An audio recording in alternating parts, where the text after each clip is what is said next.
শিক্ষা ব্যবস্থায় মাদকতার একটা অধ্যায় থাকবে, জেনার একটা অধ্যায় থাকবে, দুর্নীতির একটা অধ্যায় থাকবে। ক্লাস 8-এ শেখানো হবে দুর্নীতি কি, জনগণের সম্পদ যদি 1 টাকা চুরি করে পরিণাম জাহান্নাম। এই যে ক্লাস 8 পাশ করে যদি একজন এমপি হয়, ওই 8-এ পড়েছে না জনগণের 1 টাকা চুরি করলে পরিণাম কি, জাহান্নাম। এই জনগণের টাকা চুরি করবে না, কেন ওর ভয় ঢুকে গেছে। ও জেনা করবে না, ও মদ খাবে না, ওজনে খাদ্যে কম দিবে না। এই জন্য শিক্ষা ব্যবস্থা পারে আমাদের ছেলে মেয়েকে আদর্শ নাগরিক হিসেবে গড়ে উঠাতে। আর সেই শিক্ষা ব্যবস্থা হবে সেফ কোরআন হাদিস দিয়ে। কথা বুঝেছেন? সেফ কোরআন হাদিস। আমাদের ছেলেরা ভালো হবে, যুবকেরা ভালো হবে। কিন্তু আমাদের শিক্ষা ব্যবস্থার মাধ্যমে আমাদের প্রজন্মকে মেরে ফেলা হয়েছে, যাতে করে কোরআন হাদিস শিক্ষা এরা না করতে পারে, কোরআন হাদিস যেন শিখতে না পারে। আগামীর প্রজন্ম হচ্ছে কোরআন হাদিস না জানা প্রজন্ম। আপনি এর জন্য দায়ী। ছেলেকে নিয়তি করেছেন ইঞ্জিনিয়ার বানাবেন, তাহলে ও কোরআন পড়ার সুযোগ কোথায়? ইঞ্জিনিয়ার বানালে তাকে ওই ইঞ্জিনিয়ারিং লাইনে পড়াতে হবে, ডাক্তারি লাইনে পড়াতে হবে, ইংলিশ মিডিয়ামে পড়াতে হবে, মেডিকেল সায়েন্সে পড়াতে হবে। তা আপনার ছেলে কোরআন হাদিস পড়বে কখন? বুঝেননি? 10টা ছেলে কোরআন হাদিস মক্তবে ভর্তি করে দিয়েছেন ওই তাকে যে চোখে কম দেখে আর খোঁড়ায়, পঙ্গু, যে সবচেয়ে বদ। 10টার মধ্যে যে চোখে কম দেখে, যে পঙ্গু, যে বদমাস, ওকে বলেছে যে মাদ্রাসায় দিয়ে বলছে যে একটু মানুষ করেন, মানে এ মানুষ না, না। আর যে ব্রেন চুকা, যে দুর্নীতি করতে পারবে, ইয়াবা ঠিক মতো খেতে পারবে, তাকে দিয়েছেন কোথায়? প্রাইমারিতে, যে বেটা তুই ডিগ্রি নে, তোর আগামীতে চুরি বাটপাড়ি তুরি শিখা লাগবে। ও জনগণের টাকা চুরি করে, আর এই হারামখোর বলে মাদ্রাসার শিক্ষা ফকিরি বিদ্যা। তো ভিক্ষা করলে একটা জায়েজ, আর তুমি যে জনগণের টাকা চুরি করো, তুমি যে আরো চোর, দুর্নীতিবাজ। কথা বুঝেননি? সাবধান হন। পরিবারকে ঠিক করেন, মেয়েকে ঠিক করেন। কি শিক্ষা দিচ্ছেন? আপনার মেয়ের কারণে আপনাকে জাহান্নামে যাওয়া লাগবে, ছেলের কারণে জাহান্নামে যাওয়া লাগবে। আর ছেলে মেয়েকে যদি সঠিক শিক্ষা দিতে পারেন, এই ছেলে মেয়ে যদি সৎ সন্তান হয়, আর ছেলে মেয়ে যদি দোয়া করে, আল্লাহ বিচারের মাঠে বলবেন যে তোমাদের পিতামাতাকে বলবেন যে আপনাদের মর্যাদা জান্নাতে বাড়িয়ে দিলাম। পিতামাতা অবাক হয়ে বলবে কি ব্যাপার, এত মর্যাদা আমাদেরকে কেন দিলেন? তখন আল্লাহ নিজে বলবেন যে আপনাদের সৎ ছেলে মেয়ে দুনিয়াতে আপনাদের জন্য দোয়া করেছে, সৎ ছেলে মেয়ের দোয়ার বরকত আমি তোমাদেরকে জান্নাতুল ফেরদাউস দিয়ে দিলাম। তাহলে সৎ ছেলেকে, যে নামাজ পড়ে না, সে যার মুখে দাড়ি নাই, যে বিড়ি সিগারেট জর্দাগুল খেয়ে বেড়ায়, ক্যারাম বোর্ড খেলে বেড়ায়, চোর বাটপার বদমাস হারামখুরদের সাথে ঘুরে, ছেলে একটা জন্ম দিয়ে ছেড়ে দিয়েছেন, ও সৎ ছেলে না। ছেলেকে মেয়েকে সৎ বানিয়ে যান, আদর্শ সন্তান হিসেবে গড়ে তুলে যান। নিজে আদর্শ পিতা হন, নিজে আদর্শ মাতা হন, পরিবারকে ঠিক করুন ইসলামী আকীদায়, ইসলামী আদর্শে, মুহাম্মদ সাল্লাল্লাহু আলাইহি ওয়াসাল্লামের আদর্শে। মুসলিম সমাজে যেটা অক্টোপাসের মতো, ভাইরাসের মতো আক্রান্ত হয়ে গেছে, সেটা হচ্ছে জাহেলি স্বভাব। ওটা কি সামাজিক জাহেলিয়াত বলা হয়। নবী করিম সাল্লাল্লাহু আলাইহি ওয়াসাল্লামের নবুয়তের পূর্বের জীবনে যদি আমরা দেখি, তাহলে সেই সমাজে কি ছিল? সেই সমাজকে আইয়ামে জাহেলিয়াতের যুগ বলা হতো, তাই নয় কি? নবী করিম সাল্লাল্লাহু আলাইহি ওয়াসাল্লামের নবুয়তের পূর্বের জীবনটা আইয়ামে জাহেলিয়াত, মানে জাহেলিয়াতের যুগ, জাহেলিয়াতের সময়। তাহলে কেন সেই যুগটাকে জাহেলিয়াতের সময় বলা হতো? কি হতো এমন যে ওকে জাহেলিয়াতের সমাজ বলা হয়েছে?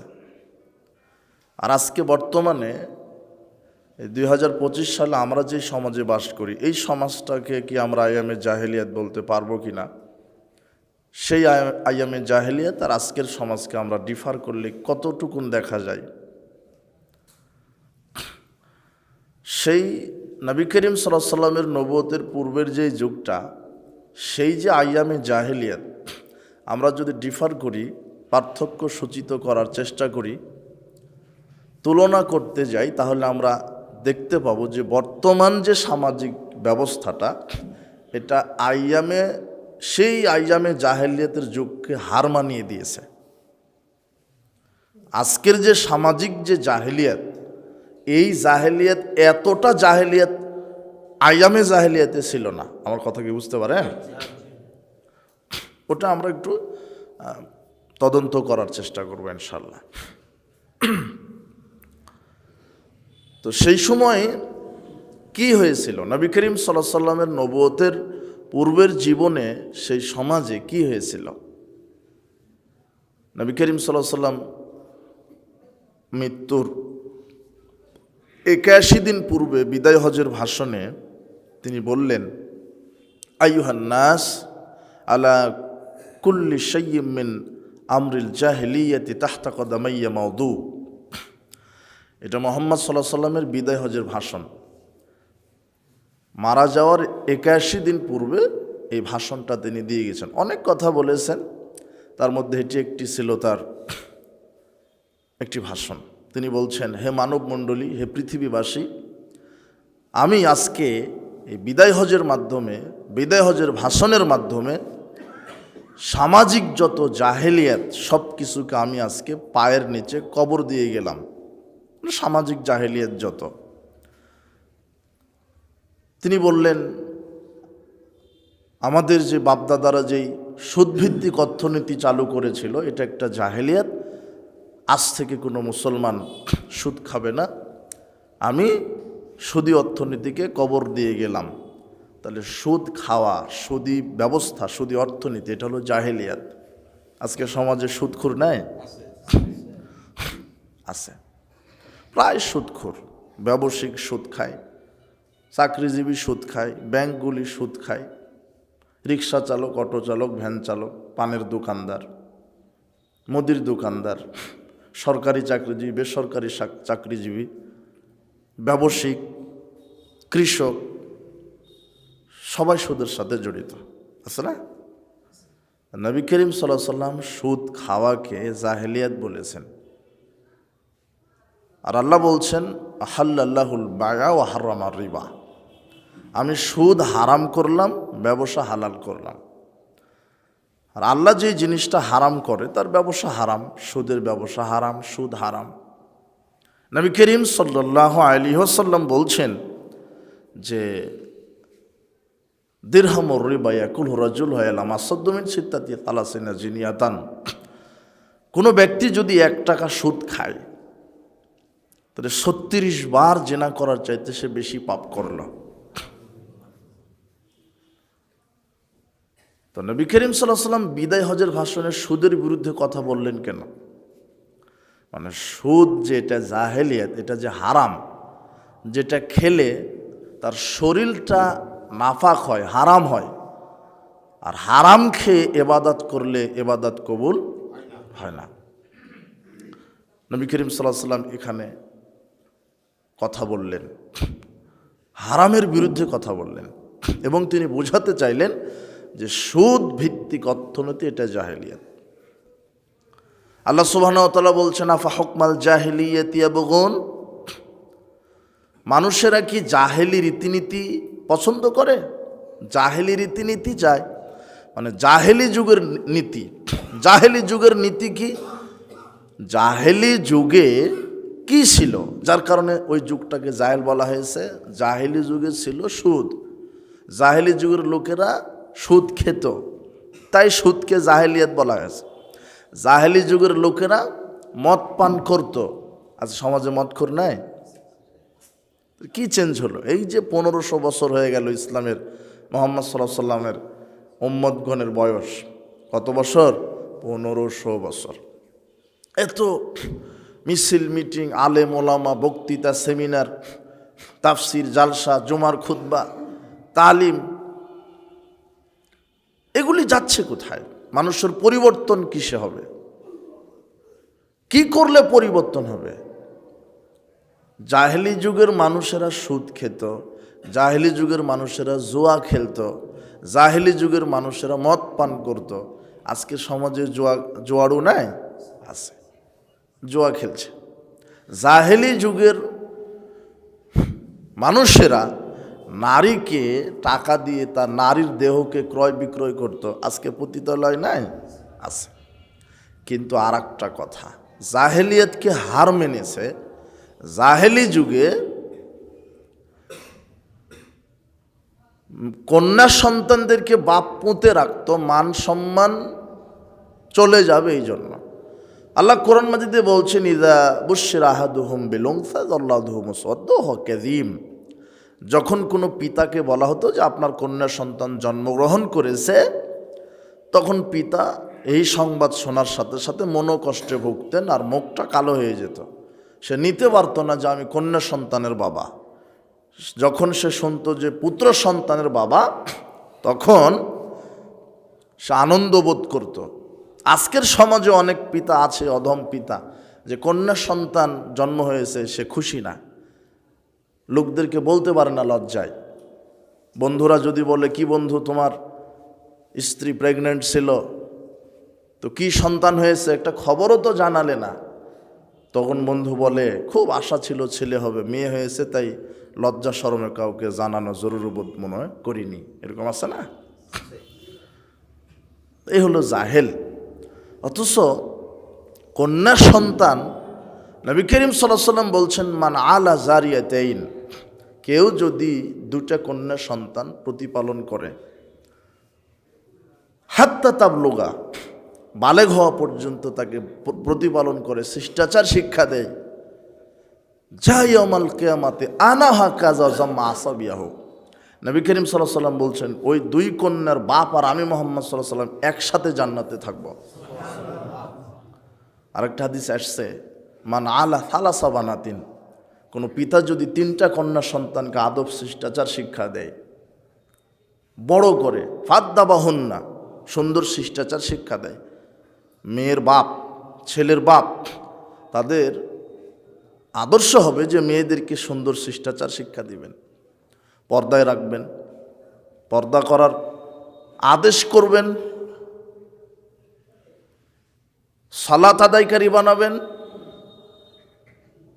তাকে শিষ্টাচার, নম্রতা, ভদ্রতা, শালীনতা শিক্ষা দিবেন। নবী করিম সাল্লাল্লাহু আলাইহি ওয়াসাল্লাম এটা বলছেন।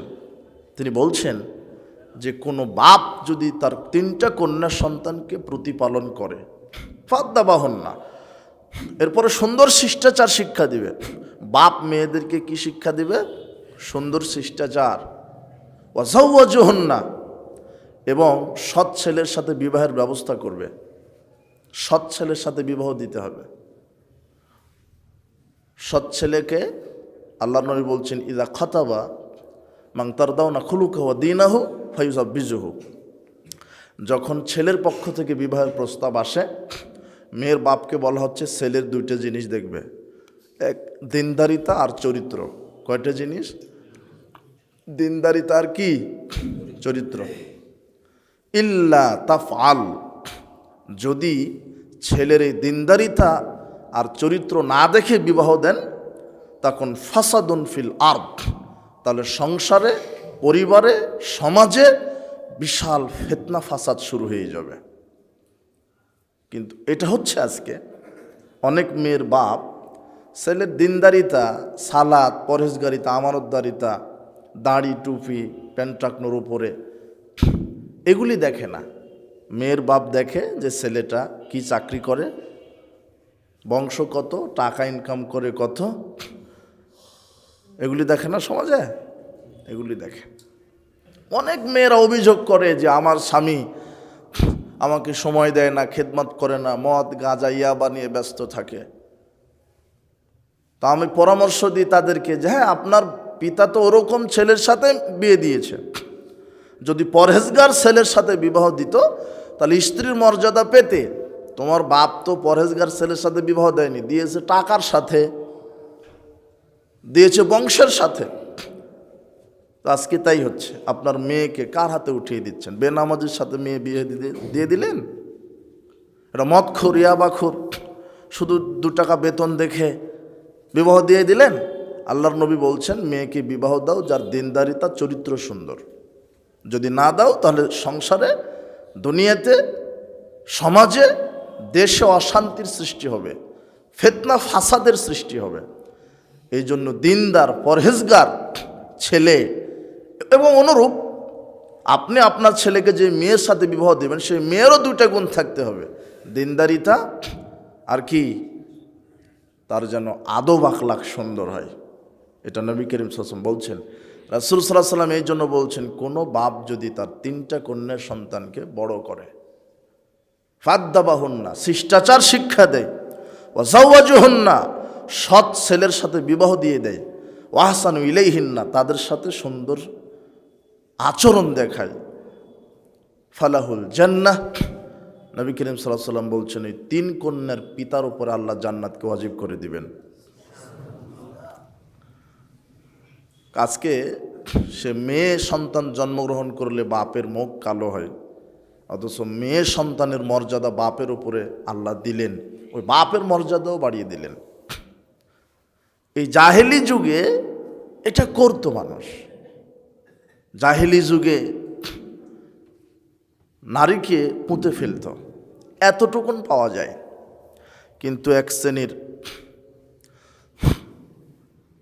আজকে বর্তমান সমাজে এই ইতিহাসও আমাদের পড়তে হয় যে জাহেলি যুগের এই ইতিহাস নাই যে শ্বশুর কর্তৃক পুত্রবধূ ধর্ষণ হয়েছে, বাপ কর্তৃক মেয়ে ধর্ষণ হয়েছে। এই ইতিহাস কিন্তু জাহেলিয়াতে নাই, কিন্তু বর্তমান জাহেলিয়াতে আছে। বুঝেছেন? তার মানে জাহেলিয়াতকে হার মানায়নি, হার মানিয়েছে। শিক্ষক কর্তৃক ছাত্রী ধর্ষণ আছে, এগুলো কিন্তু ছিল না জাহেলিয়াতে। জাহেলিয়াতকে হার মানিয়েছে। হবে তো, এই যে ফ্রি মিক্সিং, এই যে সহশিক্ষা, এটা তো জাহেলিয়াত। ছেলে মেয়ে একাকার হয়ে পড়াশোনা, একই ক্লাসে একাকার হয়ে পড়াশোনা করছে, তাহলে তো ধর্ষণের শিকার হবে, নারী নির্যাতনের শিকার হবে। আজকে জাহেলিয়াতকে যৌনতার দিকে, জেনার দিকে হার মানিয়েছে। মাদকতার দিকেও তাই। সমাজে আজকে জাহেলি যুগের মানুষ মদ খেত, আজকের যুগের মানুষও মদ খায়, আরও দামি মদ তৈরি করেছে, নাম দিয়েছে অনেক, তারি, গাঁজা, ইয়াবা, ফেন্সিডিল।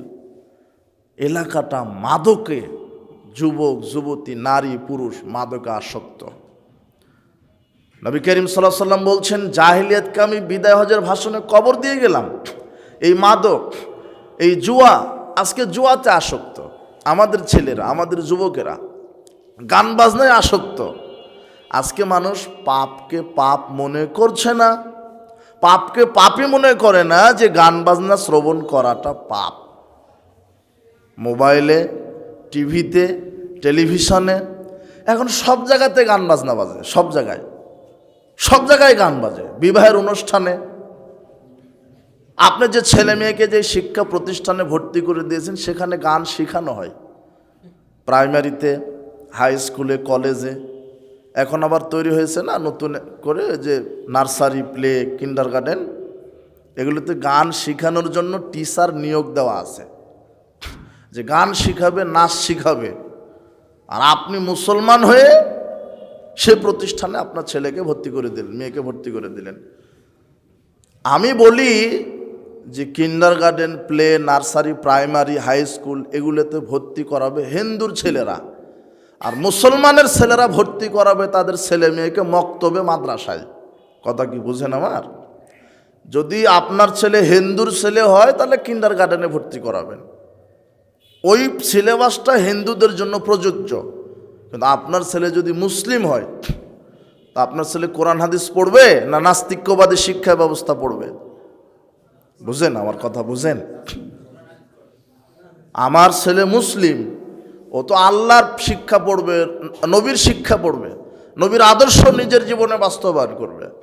আমার ছেলেটা 5-7 বছরের ছেলেটা, 4 বছরের মেয়েটা আমি কিন্ডারগার্টেনে দিয়ে তার মগজকে ধুলাই করলাম নাস্তিক্যবাদী শিক্ষা ব্যবস্থা, জাহেলিয়াত শিক্ষা দিয়ে। ওখানে গান বাজনা শেখানো হয়, লুচ্চামি শেখানো হয়। তা আমার ছেলে মেয়ে ওগুলি শিখবে কেন? ওখানে শিরক শেখানো হয়। প্রাইমারি উদ্বোধন হয় শিরক দিয়ে, প্রাইমারি উদ্বোধন করে, হাই স্কুল উদ্বোধন করে শিরক দিয়ে। ওই রবীন্দ্রনাথের কবিতা আছে না একটা, কি কবিতা? আমার সোনার বাংলা আমি তোমায় ভালোবাসি, এরপরে কি? চিরদিন তোমার আকাশ তোমার বাতাস,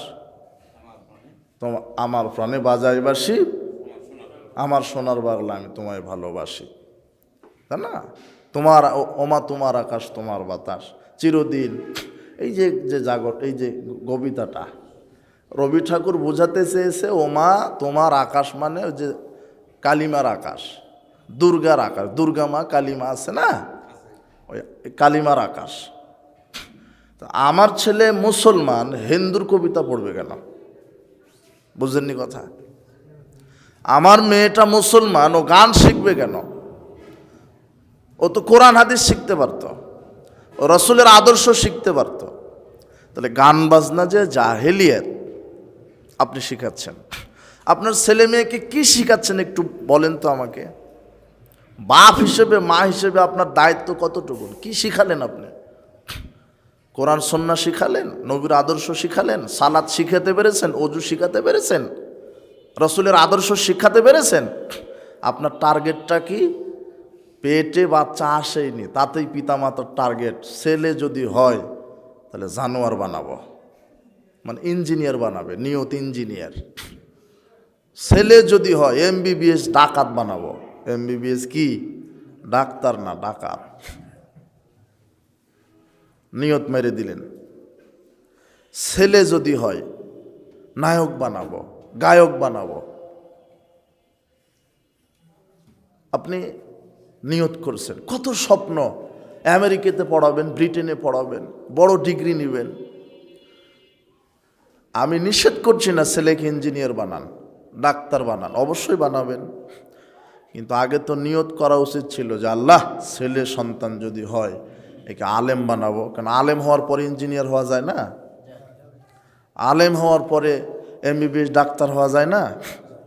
ডক্টর জাকির নায়েক এমবিবিএস ডাক্তার না কি? উনি আলেম না? মানে আলেমে তো, তাই নিয়ত করেন না। কথা বুঝেননি? আপনার এক কেন্দ্রিক চিন্তা কেন? ছেলেকে আপনি কি শিখাচ্ছেন? আমি কিন্ডারগার্টেন, প্রাইমারি, হাই স্কুল এগুলির বিরুদ্ধে কথা বলছি না।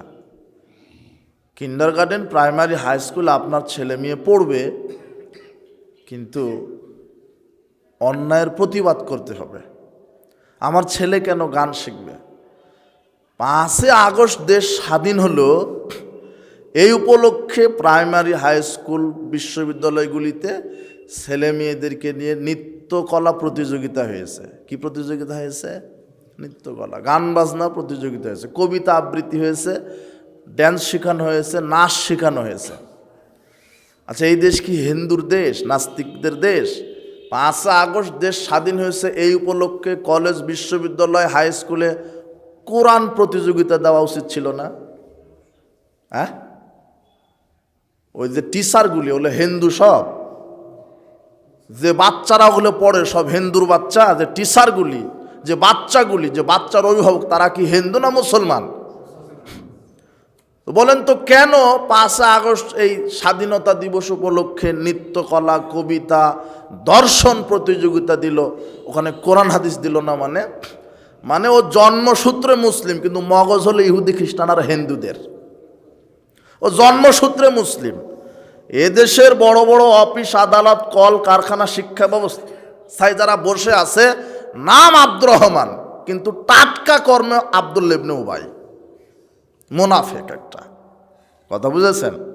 তাহলে এদেরকে আগে এই রাজনীতি করার সুযোগও তো আপনি দিয়েছেন। এই হারামখোর, যে চুরি করতে পারে, যে যত বড় দুর্নীতিবাজ সে তত বড় রাজনীতিবাদ, তাই না? আগামীতে ভালো লোকগুলিকে একটু বাছাই করেন, যারা এসে শিক্ষা সিলেবাস কোরআন সুন্নাহর আদলে গড়তে পারবে, আল্লাহ কবুল করুন। তো জাহেলিয়াত আপনি কি দিয়ে ঠেকাবেন? জাহেলিয়াত চাষ হয় বাংলাদেশে, জাহেলিয়াত চাষ হয়। গান বাজনা, জেনা, ব্যভিচার, মাদক, চোরা কারবারি, দুর্নীতি, মানুষ হত্যা, জেনা, ব্যভিচার, এগুলি জাহেলিয়াত চাষ হয়, এগুলি জাহেলিয়াত। নবী করিম সাল্লাল্লাহু আলাইহি ওয়াসাল্লাম বলছেন, কিয়ামত যত নিকটবর্তী হবে মানুষের অন্তর থেকে পরকাল হারিয়ে যাবে, আল্লাহর চিন্তা হারিয়ে যাবে। আজকে ইসলামের জন্যে কেউ সময় ব্যয় করে না, ইসলামকে কেউ মূল্যায়ন করে না। আজকে আমির কুটসা বাজার ওই মাঠে যদি শুনতো যে একজন নর্তকী আসবে, এটা যদি শুনতো কেউ, মাইকিং করা লাগতো না, তাহলে ওই মাঠে জায়গা দিতে পারতেন না আপনি। আর কেউ হিন্দুরা যেত না, সব কারা যেত ওখানে। কথা বুঝেননি মনে হয়? তা আপনি এদেরকে মুসলমান বলবেন? মুসলমান অত সহজ? মুসলমান ঘরে জন্মগ্রহণ করলে মুসলমান? শুধু জুমার সালাত আদায় করে আপনি মুসলমান মনে করছেন? আরে যে শুধু জুমার সালাত আদায় করে বাকি এক সপ্তাহ পড়ে না, এলো অরিজিনাল মুশরিক। কথা বুঝেছেন? শুধু জুমার সালাত আদায় করে, ঈদাইনের 2 সালাত আদায় করে, আর রমাদানের সালাত আদায় করে মুসলমান। 5 ওয়াক্ত সালাত আদায় করা দৈনিক, তার নাম মুসলমান। আজকে মানুষের অন্তর থেকে ইসলাম মিটে যাচ্ছে, দিন যত যাচ্ছে পরকাল বিমুখ আর দুনিয়ামুখী মানুষ তত বেশি হচ্ছে। কারণ কি? দুনিয়ার নাজ নিয়ামত সামনে চলে এসেছে, ইসলাম ভালো লাগে না, পরকাল ভালো লাগে না, নবীর আদর্শ ভালো লাগে না। বিশেষ করে আমরা যারা অভিভাবক, আমাদের সচেতনতা কমে গেছে আমাদের ছেলে মেয়ের ব্যাপারে, পরিবারের ব্যাপারে, স্ত্রীর ব্যাপারে। আমার ছেলের বয়স 12, 14, 18, 20, আমার ছেলেটা সালাত আদায় করে না এখনো। আমি নিজেই করি না, আমি মুসলিম দাবি করি। তাহলে আমি কি যোগ্য বাপ? আমি কি যোগ্য পিতা? সন্তানটা সালাত আদায় করে না। নবী করিম সাল্লাল্লাহু আলাইহি ওয়াসাল্লাম বলছেন, বাইনাল আবদু ওয়া বাইনাল কুফরি তারকুস সালাত। সালাত মুসলমান আর কাফেরের মধ্যে পার্থক্যের মানদণ্ড হলো কি? সালাত। যে 5 ওয়াক্ত সালাত আদায় করে সে মুসলিম, যে 5 ওয়াক্ত সালাত আদায় করে না সে কাফের।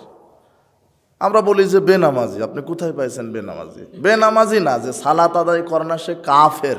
সে কি? কাফের। এটা হলো নবীর ভাষা, আল্লাহর ভাষা। আল্লাহ বলছেন যে যারা সালাত আদায় করে না তারা মুশরিক। নবী করিম সাল্লাল্লাহু আলাইহি ওয়াসাল্লাম বলছেন যে মুশরিক আর মুসলিমের মধ্যে পার্থক্য হচ্ছে সালাত। তাহলে আপনার ছেলে সালাত আদায় করে, আপনার মেয়ে করে, আপনি নিজে করেন, আপনার স্ত্রী করে, আপনি কি আদর্শ পরিবার গঠন করবেন? আপনি কি নিজেকে মুসলিম দাবি করবেন? পরিবারটা জাহেলিয়াতে ভরে গেছে। পরিবারে নাই সালাত, নাই পর্দা, মেয়েটা নাই পর্দা, স্ত্রীর নাই পর্দা, আপনার বোনের নাই পর্দা। আপনি কি ইসলামী পরিবার? আপনি কিসের মুসলিম? নাই সালাত, নাই হালাল হারামের চিন্তা, সুদ, ঘুষ, দুর্নীতি, মাদক, গান বাজনা, টিভিতে নাটক, সিনেমা চলছে, আপনি মুসলিম দাবি করেন। হালাল হারামের চিন্তা নাই। আপনি যদি চাকরিজীবী হন তাও আবার ঘুষ খান, বেতন তো পান তাও আবার ঘুষখোর।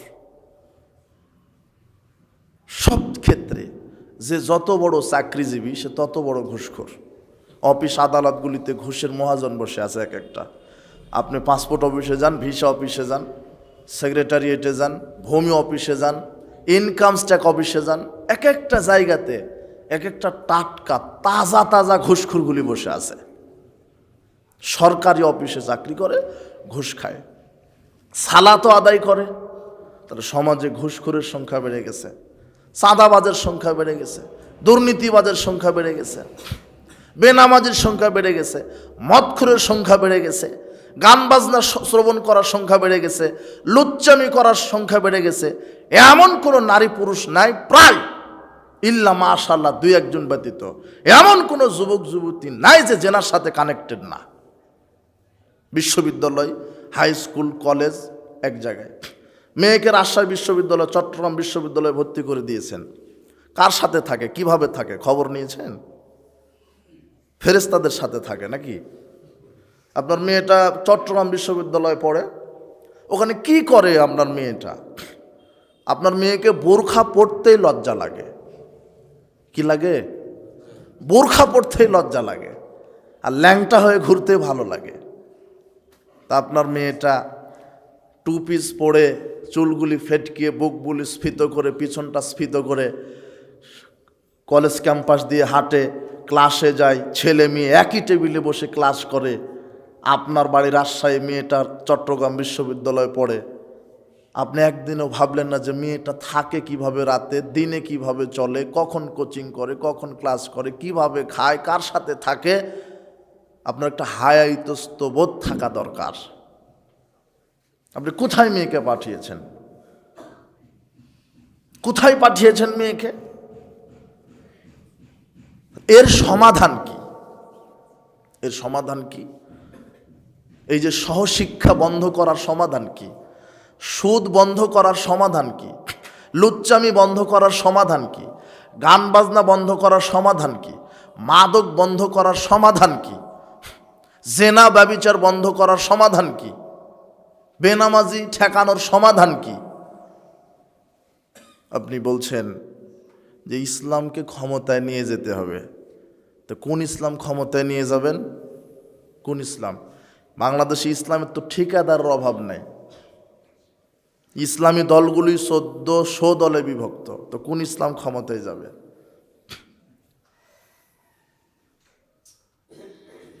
এই জন্য আপনারা সচেতন হন, ঐক্যবদ্ধভাবে থাকার চেষ্টা করেন, জামাতবদ্ধভাবে থাকার চেষ্টা করেন। মানুষ দুনিয়ামুখী হবে এ কথা ঠিক, কিন্তু আপনাকে দিনরাত দাওয়াতি কাজে সময় ব্যয় করতে হবে। মানুষকে দাওয়াত দিতে হবে কোরআন হাদিসের, অন্যায়ের বিরুদ্ধে কথা বলতে হবে, ন্যায়ের পক্ষে কথা বলতে হবে দিন রাত। নূহ আলাইহিস সালাম দাওয়াত দিয়েছেন 950 বছর। কত বছর? আপনাকে আমি মনে করি আমাদেরকে দাওয়াত দিতে হবে 9500 বছর। যখন দিন রাত ডোর টু ডোর প্রত্যেকটা মসজিদ, এলাকা, পরিবারে দাওয়াত ইসলামের পৌঁছে যাবে, মানুষ যখন বুঝতে পারবে যে ইসলামী বিধান আল্লাহর বিধান ছাড়া দুনিয়াবি ফিতনা থেকে বাঁচার কোনো পথ নেই। দুনিয়াতে কল্যাণ শান্তি পেতে গেলে একমাত্র আল্লাহর বিধান ছাড়া দ্বিতীয় কোনো বিকল্প কিছু নেই। আজকে সব জায়গাতে জাহেলিয়াত। আপনি মুসলিম, আপনার পরিবারটা বলছে মুসলিম, কিন্তু আপনি কিভাবে এগুলি ঠেকাবেন? গান বাজনা, ব্রেনটাকে ওয়াশ করা হয়েছে। নবী করিম সাল্লাল্লাহু আলাইহি ওয়াসাল্লাম বলছেন যে পানির ওপরে কসুরি পানা যেভাবে প্রভাবিত হয়, মুসলমানেরা ইহুদি খ্রিস্টানের স্রোতে সেভাবে প্রভাবিত হবে। আজকে তাই হচ্ছে। নবী করিম সাল্লাল্লাহু আলাইহি ওয়াসাল্লাম বলছেন পানির ওপরে কচুরি পানা যেভাবে প্রভাবিত হয়, মুসলমানেরা ইহুদি খ্রিস্টানের স্বভাবে প্রভাবিত হবে। আজকে আপনি মুসলিম নামে, কিন্তু সব ক্ষেত্রে ইহুদি খ্রিস্টানের নীতি আদর্শ। এটা হলো কিভাবে? আপনি কোরআন সুন্নাহ বর্জন করেছেন আর ইহুদি খ্রিস্টানের মতবাদ মেনে নিয়েছেন। আজকে অফিস, আদালত, কোর্ট কাচারি, শিক্ষাঙ্গন, অর্থনীতি, সমাজনীতি, রাজনীতি, সব ক্ষেত্রে বিধানটা কার? আল্লাহর না ইহুদি খ্রিস্টানের? আপনি মুসলিম, আপনি আপনার নিজের অফিস চালাতে পারছেন না ইহুদি খ্রিস্টানের বিধান ছাড়া। আপনার আদালত, আপনার সংবিধান চলে না ইহুদি খ্রিস্টানের বিধান ছাড়া, ইংরেজদের বিধান ছাড়া। আপনি নেতৃত্ব দেন, তাহলে এই বিধানে সমাজ পরিবর্তন হবে না। যেই সমাজে জেনার বিচার নাই, হত্যার বিচার নাই, চুরির বিচার নাই, ডাকাতির বিচার নাই, বিচার আছে? বিচার করবেন কার? যে চোর ওই নেতা, ওই নেতাই হলো বড় চোর। বিচার করবেন কার? যে বিচারক, ওর আগে বিচার হওয়া দরকার। এদেশে অপরাধীদের আগে বিচার না, যে বিচার করে তার আগে বিচার হওয়া দরকার। কেন? যে বিচারক সে মিথ্যুককে সত্য বানায়, সত্যবাদীকে মিথ্যা বানায় দেয়। 5 জন 10 জনকে হত্যা করার পরও জামিন পায়। কুকুরের বাচ্চা মরে গেল, তার বিচার হলো। মানুষ মারা গেল, বিচার নেই। কি দেশ! অবাক বাংলাদেশ। কথা বুঝেননি মনে হয়? তো জজের জানা নাই,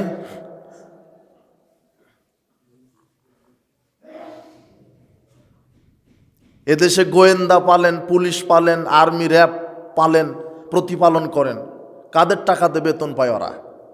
ওরা আবার ঘোষণা দেয় অপরাধীকে ধরে দিতে বললে 10 লক্ষ টাকা। সুর, তোমরা কি করো?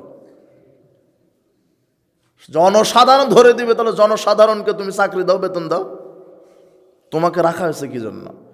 ওই ভিক্ষুকের কষ্টের টাকা দিয়েও পুলিশের বেতন আমরা দিয়ে থাকি, তাই না? তো ওরা কি করে?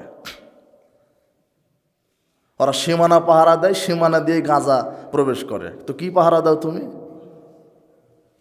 তার মানে এই প্রশাসনকে এদেরই আগে বিচার করা লাগবে। কথা বুঝেছেন? আর এটা তখনই হবে যখন এদেশের মানুষের ভিতরে ইসলামটা ঢুকবে, আল্লাহর তাওহীদটা ঢুকবে। তাহলে আপনার সমাজকে পরিবর্তন করতে গেলে শিক্ষা ক্যারিকুলামকে আগে চেঞ্জ করতে হবে। আমি ওই কথাতে আবার আসি যে play, nursery, kindergarten, primary, high school এগুলোর দোষ না। দোষ হচ্ছে শিক্ষা সিলেবাসের, দোষ হচ্ছে শিক্ষা ক্যারিকুলামের। শিক্ষা সিলেবাসটা চেঞ্জ করেন, ওখানে কোরআন সুন্নাহ ঢুকিয়ে দেন। কি ঢুকাতে হবে? কোরআন সুন্নাহ, কোরআন হাদিসের শিক্ষা প্রণয়ন ব্যবস্থা ঢুকিয়ে দেন। তাহলে আমার ছেলেটা আজকে মক্তবে পড়বে, প্লেতে, কিন্ডারগার্টেনে পড়বে, মাদ্রাসায় পড়বে, হাই স্কুলে পড়বে, ওখানে পড়বে হাদিস পড়বে, সিবাবুল মুসলিমি ফুসুকুন ওয়া কিতালুহু কুফরুন। একটা হাদিস পড়বে আপনার ছেলেটা পড়বে মক্তবে হাদিস যে মুসলমানকে গালি দেওয়া ফাসেকি আর মুসলমানকে হত্যা করা কুফরি। যে মুসলমানকে হত্যা করে সে কুফরি করলো। কি করলো? আর তার থাকার জায়গা হবে জাহান্নাম। মান কাতালা নাফসাম বিগাইরি নাফসিন আও ফাসাদিন ফিল আরদ ফাকান্নামা কাতালান নাস জামিআ। যে ব্যক্তি অন্যায়ভাবে কাউকে হত্যা করলো সে যেন সারা পৃথিবীর মানুষকে হত্যা করলো। মান কাতালা মুমিনাম মুতাআম্মিদান ফাজাযাহু জাহান্নাম। ইচ্ছাকৃতভাবে কেউ যদি কাউকে হত্যা করে তার থাকার জায়গা জাহান্নাম।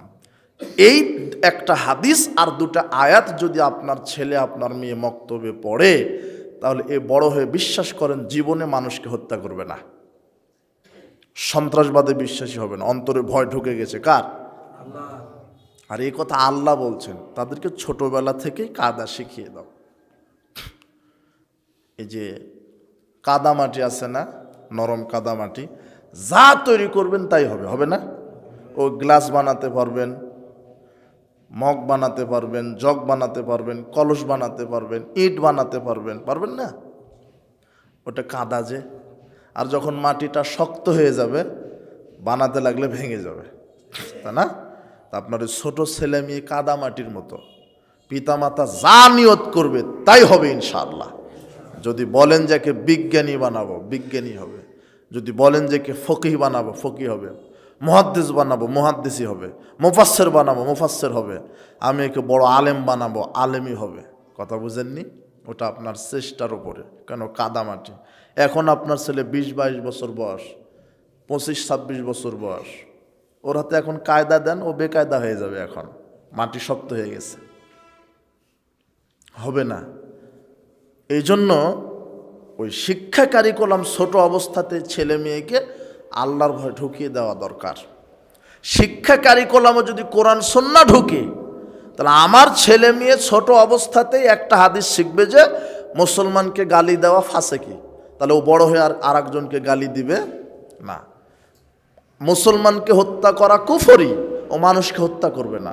আল্লাহ বলছেন কেউ কাউকে যদি অন্যায়ভাবে হত্যা করে থাকার জায়গা কোথায়? জাহান্নাম। এই ভয় যখন ঢুকে যাবে সে মানুষকে হত্যা করবে না। মানুষ নিরাপদ নিরাপত্তাময়, নিরাপত্তার মধ্যে থাকবে, এই জন্যই আল্লাহর বিধান। এরপরে মক্তবে আবার পড়বে ওয়ালা তাকুলু আমওয়ালাকুম বাইনাকুম বিল বাতিল, মানুষের সম্পদ অন্যায়ভাবে দুর্নীতি করো না, অন্যায়ভাবে জোর জবর করে নিয়ে নিও না, সম্পদকে কুষ্ঠিগত করো না, মানুষের সম্পদকে ভয় ত্রাসের সৃষ্টি করে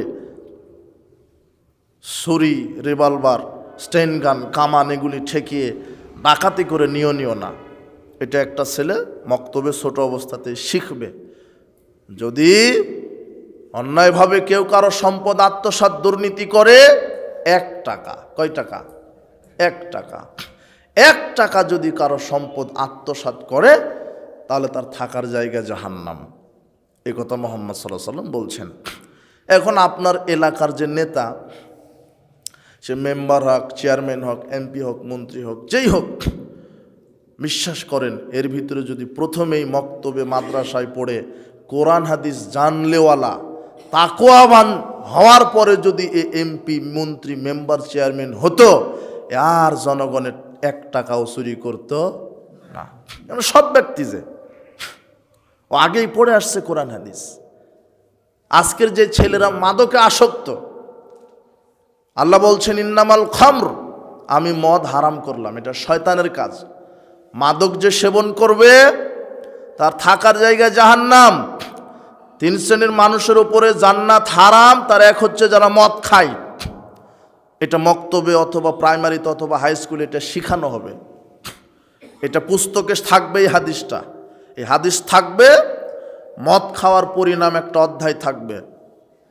কেউ যদি মদ খায় তাহলে তার ইবাদত কবুল হবে না। মদ কি লেখা থাকবে? বিড়ি, সিগারেট, জর্দা, গুলিয়া বা ফেন্সিডিল, গাঁজা, এগুলি মদ লেখা থাকবে, আর ক্ষতিকর দিক লেখা থাকবে। 2টা হাদিস থাকবে, একটা আয়াত থাকবে। আয়াত কি? আল্লাহ মদ হারাম করেছেন। 2টা হাদিস কি? 3 শ্রেণীর মানুষ জাহান্নামে যাবে, তার এক হচ্ছে যারা মদ খায়। আর একটা হাদিস কি? যারা মদ খাবে তাদের ফরজ নফল ইবাদত কবুল হবে না। এই কয়েকটা হাদিস 1 পৃষ্ঠায় যদি মদের বিরুদ্ধে লেখা হতো এই শিক্ষা সিলেবাসে, তাহলে শিক্ষক শিক্ষয়িত্রী কেউ গাঁজা খেত, ইয়াবা খেত না। কিন্তু এই সিলেবাসই নাই, এই জন্য শিক্ষকও খায়, ছাত্রও খায়। যে যত বড় শিক্ষক সে তত বড় গাঁজাখোর। বিশ্বাস হয় না? মিলে দেখেন আপনি। আমি তো সেদিন বলে গেছি যে ভ্যান চালক সর্বোচ্চ আকিস কোম্পানির বিড়ি খায়, আর হেডমাস্টার ওর বেতন বেশি, ও কমপক্ষে বেনসন সুইচ খায়। কথা বুঝেননি? তাহলে সিলেবাসে যদি থাকতো মদের 1টা পৃষ্ঠা, একটা বই লেখা লাগবে না মদের জন্য, 1টা পৃষ্ঠাতে 1টা আয়াত, 2টা হাদিস। আর এটা পড়বে, এটা শিখাবে শিক্ষক। তাহলে যেই শিক্ষক ছাত্রকে শিখাবে তার ভিতরেও ভয় ঢুকবে, সে মদ খাবে না। আর যেই বাচ্চাটা ছোট অবস্থায় এটা শিখে গেল, সে বড় হয়ে মাদক সেবন করবে না। আপনি পুলিশ দিয়ে, রাত দিয়ে মাদক ঠেকাবেন কি করে? ওরাই তো মদ খায়। কথা বুঝেননি? এরপরে জেনার একটা অধ্যায় লিখে দিবেন। হাই স্কুলে একটা ছেলে ক্লাস 6-এ ভর্তি হলে তখন যৌবনকাল চলে আসে না? 6-এ ভর্তি হলে একটা যৌবনকাল, একটা ভাব আসে না? তাহলে 6-এর একটা বই থাকবে, একটা বইয়ে একটা অধ্যায় থাকবে জেনা, দৈহিক সম্পর্কের, হারাম রিলেশনের সম্পর্ক। একটা আয়াত থাকবে লা তাকরাবুজ জেনা, তোমরা জেনার নিকটবর্তী হও না। এই একটা আয়াত থাকলো। আর একটা হাদিস থাকবে কি? যে কেউ যদি জেনা করে তাহলে কবরে শাস্তি দিবেন। কি শাস্তি? কবরে আল্লাহ আগুনের চুলা বানিয়ে উলঙ্গ নারী পুরুষকে জ্বালিয়ে কয়লা করে দিবেন। আর একটা হাদিস, বিবাহের পূর্বে কেউ জেনায় লিপ্ত হলে 100 লাঠি পিটানো, 1 বছর এলাকা ছাড়া। বিবাহের পরে যদি কেউ জেনায় লিপ্ত হয় তাহলে তাকে হাজারো লক্ষ কোটি নারী পুরুষের সামনে খোলা মাঠে বুক পর্যন্ত মাটিতে গেড়ে দিয়ে পাথর মেরে মাথা ফাটিয়ে দিতে হয়। এটা আল্লাহর বিধান।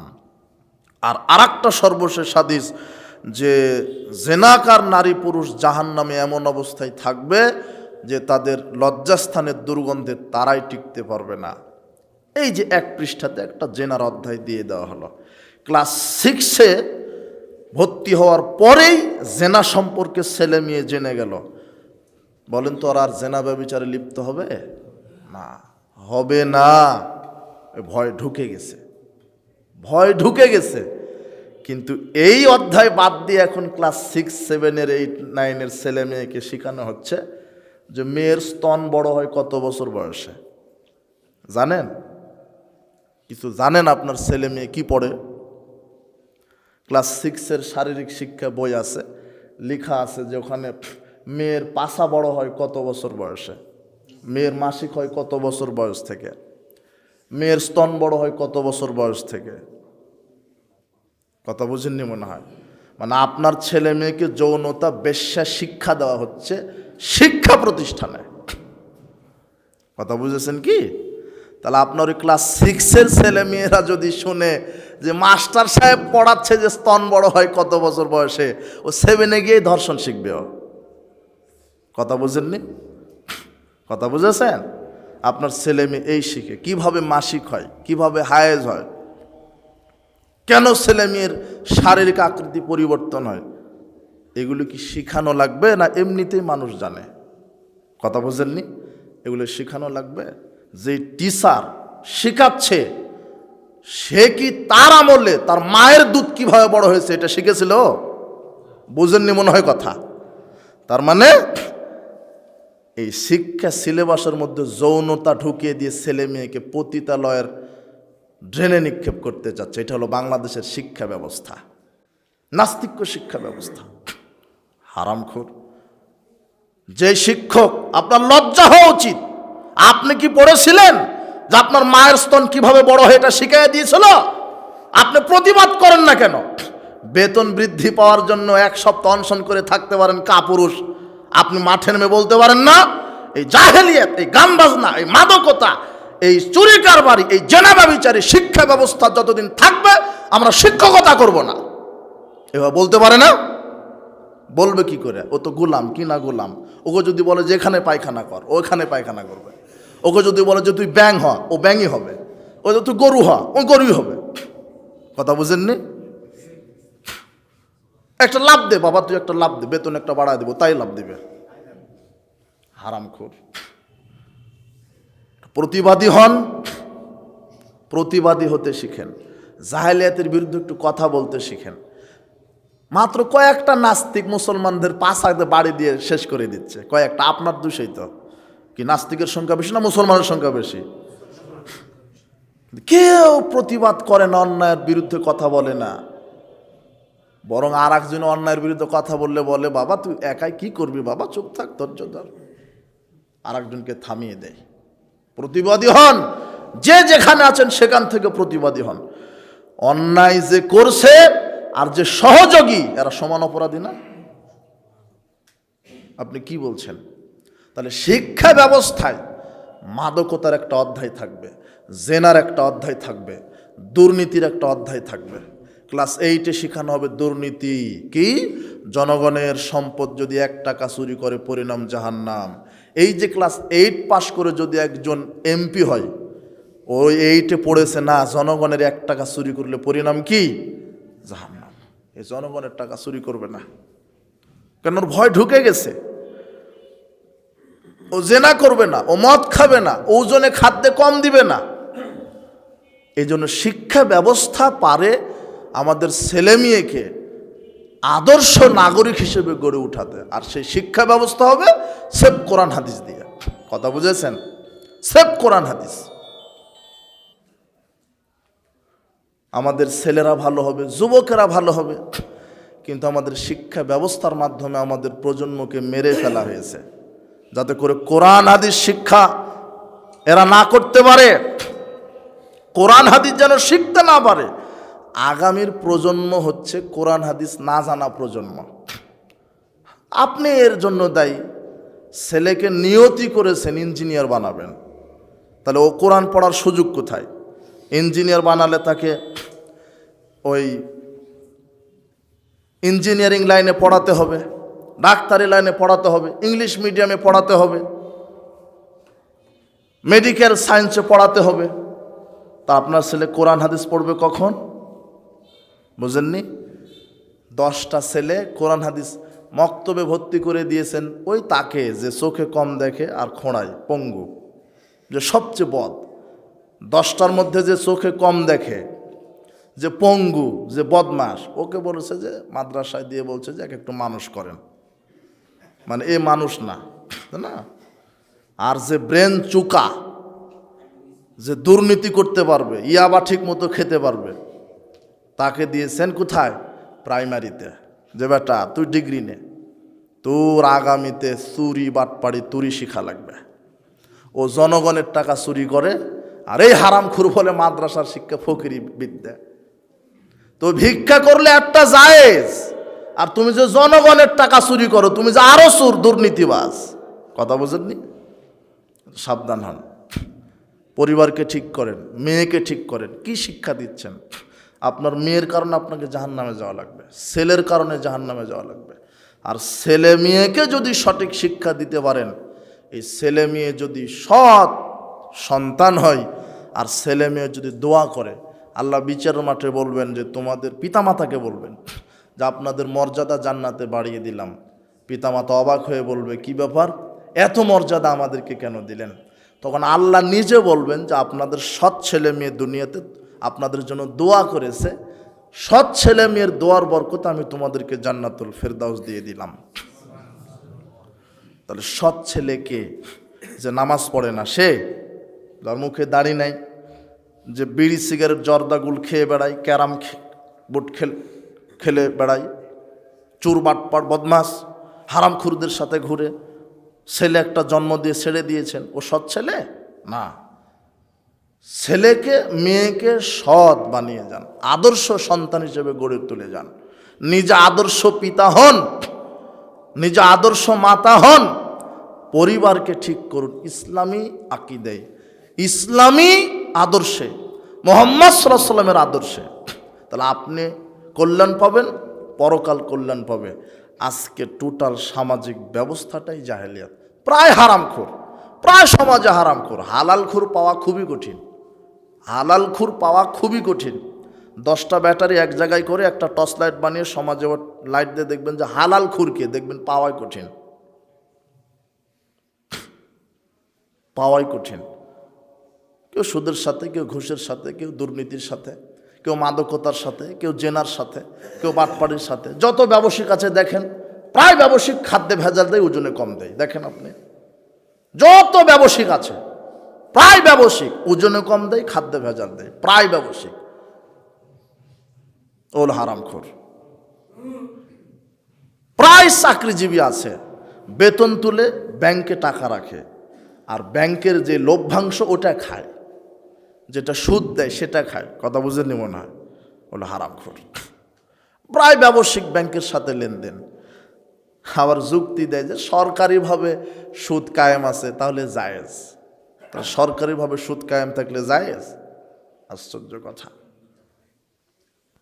আবার যারা সুদ খায় এরা বলে কেউ সুদ মুক্ত নয়।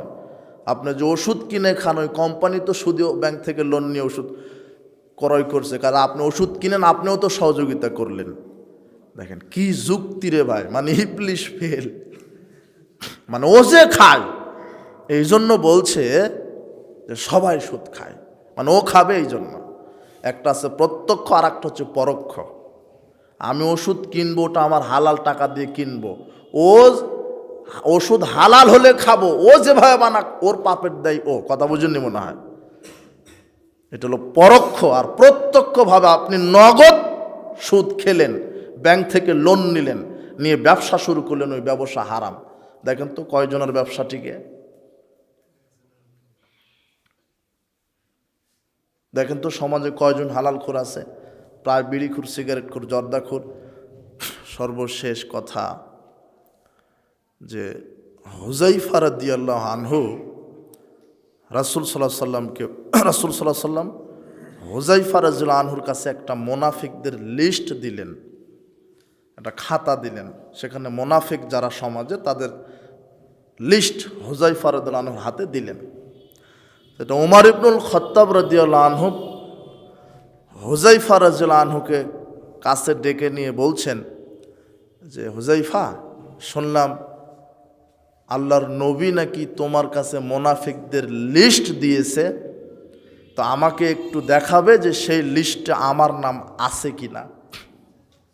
ওমর ইবনুল খাত্তাব রাদিয়াল্লাহু আনহু তিনি ভয় করেছেন যে আমার নামটা মোনাফিকের লিস্টে আছে কিনা। যে ওমারকে দেখে ইবলিশ কি পায়? ভয় পায়। সেই ওমারও নিজে দ্বিধাদ্বন্দ্বে আছে যে আমার নামটা মোনাফিকদের লিস্টে আছে কিনা। আর আপনি নিরাপদ হয়ে আছেন, মনে করছেন যে মসজিদ তৈরি করে দিয়েছি সমাজে, বৎসরে দান করি, কুরবানি করি, উমরাও করে আসি, সালাত তো আদায় করি, জান্নাত পড়ে আছে। কিন্তু আপনি যে হারামখোর, বেটিটা বেপর্দায় চলে, স্ত্রী সালাত আদায় করে না, এই পাড়া ওই পাড়া ঘুরে বেড়ায়, ছেলেটা গাঁজা খায়, মদের আড্ডায় থাকে, জোয়ার আড্ডায় থাকে, আপনি আবার বাপ, আপনি অযোগ্য বাপ। মোনাফিকদের কয়েকটা বৈশিষ্ট্য আছে। তার এক নাম্বার প্রধান বৈশিষ্ট্য, এরা পাপকে পাপ মনে করে না। কি মনে করে না? পাপকে পাপ মনে করে না। রাসূল বলছেন ইন্নাল ফাজেরা ইয়ারা জুনুবাহু কান্নাহু জুবাবিন। মোনাফিকরা তাদের পাপকে মাছির মতো মনে করে। মারা আল আনফি, নাকের ডগাতে পড়লে যেমন টাস করে আপনি মানে মাছিকে কিছু মনে করলেন আপনি না, তো মোনাফিকরা পাপকে এরকম মনে করে। গান শুনছে টিভিতে, মোবাইলে, মনেই করছে না যে এটা পাপ। ও বিড়ি খায়, সিগারেট খায়, ও সালাত আদায় করে 5 ওয়াক্ত, কিন্তু সিগারেট খায়, বিড়ি খায়, জর্দা খায়, গুল খায়, আলাপাতা খায়, ও মনেই করে না যে এটা পাপ। কথা বুঝেননি? এরকম মুসল্লি নাই সমাজে? আছে। ও মনেই করে না যে বিড়ি খাওয়াটা একটা পাপ। একটা নারী বেপর্দায় ঘুরছে, মনেই করে না যে আমি বেপর্দায় চলছি, এটা আমার পাপ হচ্ছে। খাদ্যে ভেজাল দিচ্ছে, ওজনে কম দিচ্ছে, ব্যবসায়িক, সালাত আদায় করে, ক্রেতাদের সাথে প্রতারণা করে, সে মনে করে না যে এটা পাপ। ও 20 বছর ধরে সালাত আদায় করছে, 20 বছর ধরে সুদও খায়, ও মনেই করে না সুদ খাওয়া পাপ। 20 বছর ধরে সালাত আদায় করে, ঘুষও খায়, ও মনেই করে না যে এটা পাপ। ঘুষ খাওয়া পাপ, সুদ খাওয়া পাপ, গান বাজনা শোনা পাপ, খাদ্যে ভেজাল দেওয়া পাপ, ওজনে কম দেওয়া পাপ, জমিনের আল ঠেলা পাপ, এটা মনেই করে না। মনেই করে না যেগুলি পাপ। যে ব্যক্তি পাপকে পাপ মনে করে না, সে কি? মোনাফিক। সহিহ বুখারীর 6308 নম্বর হাদিস এটা। আল্লাহর নবী বলছেন যে মোনাফিকরা পাপকে তুচ্ছ মনে করে। এই জন্য পাপকে মূল্যায়ন করেন, পাপকে ভাবেন পাপ নিয়ে। কেউ যদি পাপ করে মারা যায় তাহলে তার থাকার জায়গা জাহান্নাম, তওবাবিহীন। আল্লাহ বলছেন ইন্নাহু মাইয়াতি রাব্বাহু মুজরিমান ফাইন্না লাহু জাহান্নাম। যে কোনো নারী পুরুষ যদি পাপ নিয়ে আমার কাছে উপস্থিত হয়, তার থাকার জায়গা জাহান্নাম। তাহলে আজকে আপনি তওবা করেন, আজকে তওবা করে ফিরে আসেন পরিবারকে। আল্লাহ বলছেন ইয়া আইয়ুহাল্লাযিনা আমানু, হে বিশ্বাসীগণ, কু আনফুসাকুম ওয়া আহলিকুম নারা, হে বিশ্বাসীগণ তুমি নিজে জাহান্নামের আগুন থেকে বাঁচো, পরিবারকে বাঁচাও, ছেলেকে বাঁচাও, মেয়েকে বাঁচাও, স্ত্রীকে বাঁচাও, সমাজের লোককে বাঁচাও। শোনেন, ওই রাসূল সাল্লাল্লাহু আলাইহি ওয়াসাল্লাম আপনি বলছেন যে একাই মসজিদে তাসবিহ টিপে সালাত আদায় করে জান্নাত হবে না। যদি শুধু মসজিদে তসবিহ টিপে আর সালাত আদায় করে জান্নাত হতো, তো রাসূল সাল্লাল্লাহু আলাইহি ওয়াসাল্লাম হেরা গুহা থেকে বের হতেন না, ও ধ্যানেই থাকতেন। কথা বুঝেননি মনে হয়। কিন্তু উনি চিন্তা করলেন যে আমাকে সমাজ পরিবর্তন করতে হবে, সমাজে আল্লাহর বিধান কায়েমের জন্য চেষ্টা করতে হবে। অনেক আলেম আছে, আলেম পাস, ফাজেল পাস, কামেল পাস, চাকরি করে, বেতন তুলে আর খায়, ও নিজে কোরআন হাদিস চর্চাও করে না, জাতিকে সঠিকটা বলেও না। এরকম মুনাফিক আলেম নাই? আছে। বিশ্বাস করেন এদেরকে দিয়ে জাহান্নাম উদ্বোধন হবে। আল্লাহ নবী বলছেন বাল্লিগু আন্নী ওয়ালাউ আয়াত, একটা হাদিস কোরআন জানা থাকলে সেটা বলে দিতে হবে। তো কামেল পাস কি মনে করেন ও হাদিস জানে না? ও বলে না হকটা, চাকরি চলে যাবে তাই। কথা বুঝেছেন? ও হকটা বলে না, ও খুতবার মেম্বারে হকটা বলে না, ওর ইমামতি চলে যাবে তাই। এই আলেমদের ধরে ধরে মাথা ফাটানো হবে কবরে। রাসূল বলছেন শোনেন, দোতলা জাহাজ সমুদ্রে আছে, দোতলা লোকদের পানির প্রয়োজন, ওরা নিচতলায় আসছে পানি নিতে। পানি কোথায় আছে, নিচতলা না উপরতলায়? নিচে। এখন অপরতলার লোকেরা নিচতলার লোকদের কাছে এসে বলছেন পানি দরকার, পানি নিতে আসছি, দাও। তারা বলছে পানি দিব না। হ্যাঁ, নিচতলারা উপর তলায় নিতে গেছে, তাই না? হ্যাঁ, নিচতলার লোকের উপর তলায় নিতে গেছে, ওপর তলার লোকেরা বলছে পানি দিব না। হ্যাঁ, উল্টা হয়ে গেছে আমার, জাযাকাল্লাহ খায়ের। তা ওপর তলার লোকেরা বলছে পানি দিব না, নিচতলার লোকেরা বলছে পানি দিবে না, তাহলে পানি আমাদের তো ব্যবস্থা করতে হবে। নৌকা ফুটা করতে লেগেছে। এখন নৌকা যদি ফুটা করে পানি নেই, উপর তলারা বাঁচবে না। তাহলে তাদেরকে পানি দেওয়া উচিত, এবং এই যে খারাপ কাজ করছে এখান থেকে নিষেধ করা উচিত না। নৌকা ফুটা করো না, যদি ফুটা করে ফেলে তাহলে ওরাও ডুববে, উপর তলারাও ডুববে। তা আপনি শুধু তাসবিহ পাঠ করে জান্নাতে যেতে চাচ্ছেন কেন? ওই যে যুবকটা পথভ্রষ্ট, তাকে ফিরাতে হবে আপনার। ওই যে মোড়ে মোড়ে ক্যারাম খেলছে, ছক্কা খেলছে, লুডো খেলছে, ওই যে গান বাজনা শ্রবণ করছে, আপনি যদি সমাজের নেতা হন, সমাজের সর্দার, মসজিদের ইমাম, মসজিদের ক্যাশিয়ার, মসজিদের সভাপতি, তাহলে এই চারজন লোকের দায়িত্ব আছে। মসজিদের যিনি ইমাম, মসজিদের সভাপতি, মসজিদের সেক্রেটারি, মসজিদের ক্যাশিয়ার, এই চারজন লোকের দায়িত্ব সমাজে কোনো অন্যায় হতে দিবে না এরা। কেন? এরা সমাজের নেতা।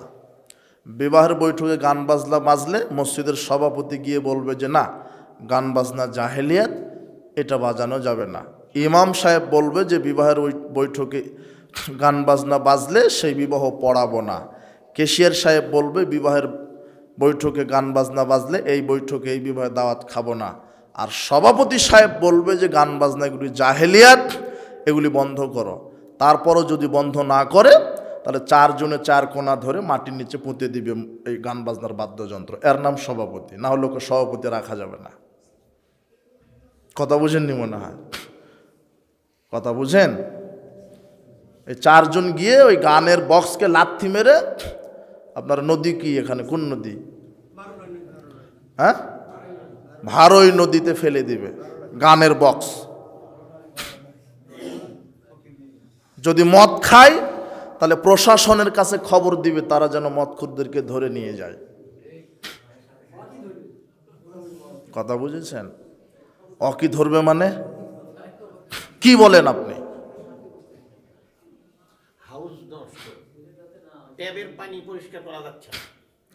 ওটা আপনি পরিষ্কার করবেন। আপনি যদি সমাজের নেতৃত্ব থাকেন তাহলে সমাজের সবাইকে ঐক্যবদ্ধভাবে নিয়ে এই মদখোরদেরকে ধোলাই করবেন।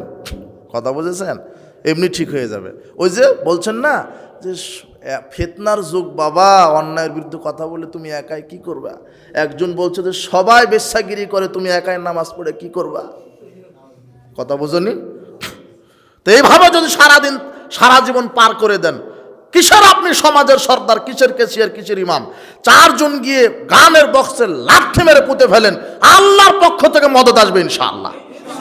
কি বলেন? এই মদখোর, গাঁজাখোর, ইয়াবাখোর গোটা সমাজ একত্রিত হন, ধুলাই করে ছেড়ে দেন, পুলিশও ধুলাই হয়ে যাবে ইনশাআল্লাহ। ওরাই তো বলে জনগণ ক্ষমতার উৎস, দেখায় দেন না। যুবকেরা দেখায় দেনি 5 আগস্টে জনগণ ক্ষমতার উৎস দেখায় দিছে। এতদিন চুর পালাতো পুলিশের ভয়ে, এখন চুরের ভয়ে পুলিশ পালায়নি? ইতিহাস দেখায় গেছে। আপনি কি মনে করেন ম্যাও ম্যাও করে সমাজ সংস্কার হয়নি কোনোদিন? নবী রাসূলগণ ভূমিকা পালন করেছেন। নূহ আলাইহিস সালাম বলছেন যে সকালে দাওয়াত দিই, রাতে দাওয়াত দিই, গোপনে দাওয়াত দিই, প্রকাশ্যে দাওয়াত দিই। মাথা ফাটিয়ে আমার দরজার সামনে রেখে আসে, সকালে আবার দাওয়াত দিই। দাওয়াত দিতে হবে, দাওয়াত দিতে হবে। যারা যুবকেরা এখানে আসছো, তোমরা মুরব্বী যারা এসেছেন, শুধু তসবিহ টিপে জান্নাত আশা করেন না। অন্তত আপনার এই এলাকার যত মসজিদগুলি আছে প্রতি মাস হলেও একটা করে তালিমি বৈঠকের ব্যবস্থা করেন। আর সেখানে নারী পুরুষ যেন আসে, এটা কারফু জারি করে দিবেন। যিনি সর্দার তাকে এরকম করতে হবে। নারী পুরুষ সবাই আসবে, আলেম ওলামা উঠো বস করবে, ডোর টু ডোর কোরআন সুন্নাহর আলোচনা হবে। 950 বছর দাওয়াত দিয়েছে নূহ আলাইহিস সালাম, আমাদের ঈমান কম, আমরা 9,500 বছর দাওয়াত দিব, ইসলাম কায়েম হবে ইনশাআল্লাহ, সমাজ পরিবর্তন হবে ইনশাআল্লাহ, দুর্নীতি, রাহাজানি, চুর ডাকাত জেনা ব্যভিচার নির্মূল হবে ইনশাআল্লাহ, শিরক বেদাত নির্মূল হবে ইনশাআল্লাহ। বারাকাল্লাহু ফিকুম, জাযাকুমুল্লাহ খায়র। আল্লাহ তুমি আমাদের পাপগুলি ক্ষমা করো, মৃত্যুর সময় যেন আমরা সঠিক ঈমান নিয়ে কবরে যেতে পারি সেই তৌফিক তুমি দান করো। বারাকাল্লাহু ফিকুম, জাযাকুমুল্লাহ খায়র। সুবহানাকাল্লাহুম্মা ওয়া বিহামদিক, আশহাদু আল্লা ইলাহা ইল্লা আনতা, আস্তাগফিরুকা ওয়া আতুবু ইলাইক। আসসালামু আলাইকুম ওয়া রাহমাতুল্লাহি ওয়া বারাকাতুহু।